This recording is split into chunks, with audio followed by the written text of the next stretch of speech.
जी अस्सलाम वालेकुम। My name is doctor Awais और बाय प्रोफेशन में एक फार्मासिस्ट हूँ। अच्छा, बहुत से लोग ना हमसे ये पूछते हैं कि हमें दवाई किस फार्मेसी से लेनी चाहिए। क्या हमें दवाई लोकल फार्मेसी से लेनी चाहिए, क्या दवाई हमें किसी ब्रांड की फार्मेसी से लेनी चाहिए, या किसी दवाई जो है वो हमें मेडिकल स्टोर से लेनी चाहिए या फार्मेसी से लेनी चाहिए, या किस फार्मेसी से लेनी चाहिए जहाँ पे डिस्काउंट कम है या डिस्काउंट ज़्यादा है। तो आज की वीडियो में ना हम इन सब चीज़ों को कवर करेंगे कि आपको ना दवाई किस फार्मेसी से लेनी चाहिए। मैं आपको ना कुछ मेन पॉइंट्स बताऊंगा। आप जब भी किसी भी फार्मेसी या मेडिकल स्टोर से दवाई खरीदे तो आप इन पॉइंट्स को ना अपने माइंड में रखें, ठीक है। उनमें ना सबसे पहला पॉइंट है टेम्परेचर, ठीक है। आप चाहे मेडिसिन किसी भी फार्मेसी से लें या मेडिसिन आप किसी भी मेडिकल स्टोर से लें, आपको सबसे पहला जो पॉइंट है वो रखना है अपने जहन में टेम्परेचर। देखिए, जो मेडिसिन के लिए टेम्परेचर है ना वो बहुत इंपॉर्टेंट है। जो फार्मेसी का टेम्परेचर है ना, ये मेडिकल स्टोर का टेम्परेचर है, वो कभी भी 25 से ना ज़्यादा नहीं होना चाहिए। जैसे ही टेम्परेचर 25 से ज़्यादा जाएगा तो यहाँ टेम्परेचर फ्लक्चुएट करेगा, तो जो मेडिसिन की इफ़ेक्टिवनेस है और एफिकेसी है ना वो भी फ्लक्चुएट करेगी, ठीक है। और आपने ये देखना है कि फार्मेसी का जो टेम्परेचर है वो 25 से ज़्यादा कभी भी ना, और मैक्सिमम जब भी 25 से ज़्यादा या 30, मैक्सिमम 30 से ज़्यादा जब भी टेम्परेचर जाता है तो मेडिसिन में ना केमिकल डिग्रेडेशन स्टार्ट हो जाती है, तो मेडिसिन की इफेक्टिवनेस कम हो जाती है, ठीक है। तो सबसे पहला पॉइंट ये है कि आप चाहे मेडिकल स्टोर से दवाई लें या फार्मेसी से लें, आप सबसे पहले ना टेम्परेचर को ना अपने माइंड में रखें, ठीक है। दूसरे नंबर पे ना लोग हमसे पूछते हैं क्या हमें दवाई मेडिकल स्टोर से लेनी चाहिए या फार्मेसी से लेनी चाहिए। देखें, पाकिस्तान में ना आप दो जगह से दवाई ले सकते हैं, एक है मेडिकल स्टोर और एक है फार्मेसी। जो पाकिस्तान में मेडिकल स्टोर है ना वो फॉर्म 10 पे रजिस्टर्ड होता है और जो फार्मेसी है वो फॉर्म 11 पे रजिस्टर्ड होती है। अब जो फॉर्म 10 पे मेडिकल स्टोर रजिस्टर्ड होता है ना, उस पर कुछ ऐसी अद्वियात है जो मेडिकल स्टोर पे नहीं रख सकते। उनमें कुछ स्टीरॉइड्स हैं, कुछ एंटी साइकोटिक ड्रग्स हैं, एंटीवायरल ड्रग्स हैं, बेंजोडाइजेपिन्स वगैरह हैं, तो वो मेडिकल स्टोर पे ना नहीं रख सकते, वो फार्मेसी पे ही रखना अलाउ होता है। तो वो अद्वियात जो उसकी ना मैं लिस्ट आपको वीडियो के लिंक के नीचे ना दे दूंगा, ठीक है। तो वो अद्वियात जो फार्मेसी पे अलाउ है और मेडिकल स्टोर पे अलाउ नहीं है, वो कभी भी आप मेडिकल स्टोर से मत खरीदें, ठीक है। क्योंकि वो फिर वो क्या करते हैं मेडिकल स्टोर वाले कि वो इन ड्रग्स को होलसेल पे लेते हैं, होलसेलर मार्केट से। तो उसमें ना काफ़ी ज़्यादा चांसेस ये होते हैं कि वो ड्रग ना एक तो सब स्टैंडर्ड हो सकती है, और दूसरे नंबर पे ये है कि वो उसका टेम्परेचर मेंटेन नहीं होगा, या वो मेडिसिन ना रियल नहीं होगी, फेक मेडिसिन होगी वो, ठीक है। अच्छा, तीसरे ये दो पॉइंट हो गए।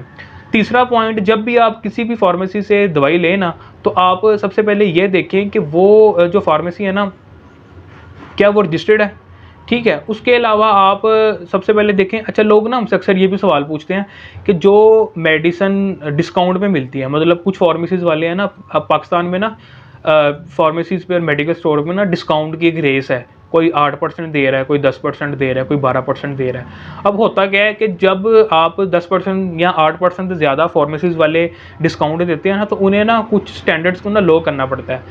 और उसकी ना मैं मेन रीज़न आपको बताता हूँ। देखिए, मेनली अगर हम जनरली बात करें ना तो 15% पे ना डिस्ट्रीब्यूटर देता है फार्मेसी या मेडिकल स्टोर को ना दवाई, ठीक है। अब उसमें क्या होता है, उसमें 15% में ना 0.5% जो है वो गवर्नमेंट की तरफ से टैक्स कट जाता है और 14.5% बचता है पीछे। और उसमें ये होता है कि उसमें फिर फार्मेसी वालों ने रेंट भी देना होता है, ठीक है। उसके अलावा उन्होंने सेल्स स्टाफ को भी देखना होता है, फार्मासिस्ट को भी देखना होता है, काफ़ी मामला होते हैं, एक्सपेंस होते हैं। अब क्या होता है, मुझे ऐसा लगता है कि जब कोई फार्मेसी वाला 12% से ज़्यादा डिस्काउंट देते हैं ना, तो उसे ना क्वालिटी में कंप्रोमाइज़ करना पड़ता है। वो कैसे कंप्रोमाइज़ करना पड़ता है कि उसे वो फिर क्या करेगा, वो एसी नहीं लगाएगा, जिससे टेम्परेचर जो है फार्मेसी का वो क्या होगा, वो एक्सीड कर देगा और जो मेडिसिन की इफेक्टिवनेस है वो कम हो जाएगी, ठीक है। या वो मेडिसिन जो है वो किसी लोकल डिस्ट्रीब्यूटर से लेगा जिससे उसे डिस्काउंट तो कुछ ज़्यादा मिल जाएगा, लेकिन उसमें यह है कि उसमें फार्मेसी में जो ड्रग्स हैं उनकी इफेक्टिवनेस कम हो जाएगी, ठीक है। तो आप ना, मेरा ये मशवरा है कि आप कभी भी ना डिस्काउंट की रेस में ना पड़े कि 10% डिस्काउंट हो तो हम यहाँ से मेडिसिन ले लें। आप चाहे किसी ब्रांड की फार्मेसी से मेडिसिन लें या आप किसी भी लोकल फार्मेसी से मेडिसिन लें, इन पॉइंट को ना आप लाजमी ज़हन में रखें, ठीक है। चाहे आप मेडिकल स्टोर से दवाई लें या आप फार्मेसी से लें। तीसरे नंबर पे आप जब भी कोई दवाई लें ना, तो आप ये देखें कि वो दवाई ओरिजिनल है या फेक है। अच्छा, आम इंसान के लिए ना ये देखना बड़ा मुश्किल हो जाता है कि एक दवाई ये ओरिजिनल है या फेक है।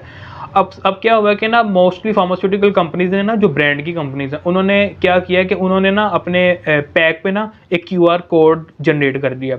आप सबसे पहले क्या करें, प्ले स्टोर पे जाएं और वहाँ पे QR कोड की ना एक ऐप होती है, बार कोड की, QR कोड की, आप उसे डाउनलोड कर ले और आप उसे ना स्कैन कर ले, और वो सारा उस दवाई के बारे में ना इन्फॉर्मेशन दे देगा। अगर वो दवाई ओरिजिनल है, अगर वो दवाई फेक है तो क्या होगा, वो उसको स्कैन नहीं करेगा। ठीक है, ये एक पॉइंट था।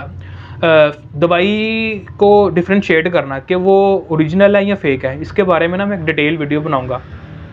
तीसरे नंबर पे ना आप ये चीज़ देखें कि आप किसी भी फार्मेसी से दवाई खरीद रहे हैं ना, तो आप ना उसकी एक्सपायरी लाजमी देखें। ठीक है, अब क्या होता है कि फार्मेसी वाले या मेडिकल स्टोर वाले क्या करते हैं, वो आपको ना डिब्बी जो होती है, वो डिब्बी वो नहीं देते, और एक्सपायर्ड ड्रग भी दे देते हैं आपको। मतलब अभी 1 मंथ पड़ा है, उसमें ये 2 मंथ पड़ा है, तो आप कभी भी अगर एक ड्रग 3 माह बाद एक्सपायर हो रही है ना, तो आप उसे 3 माह पहले तक कभी ना खरीदें। ठीक है, अब फार्मेसी, अगर आप एक ब्लिस्टर पे खरीद रहे हैं ना, मतलब आप एक पत्ता खरीद रहे हैं, तो आपको लगता है कि उसके ऊपर एक्सपायरी डेट नहीं होती, लेकिन एक पत्ता अगर आप खरीद रहे हैं ना, तो उसके ब्लिस्टर के ऊपर भी एक्सपायरी डेट होती है। तो आप इन चीज़ों का ख्याल रखें।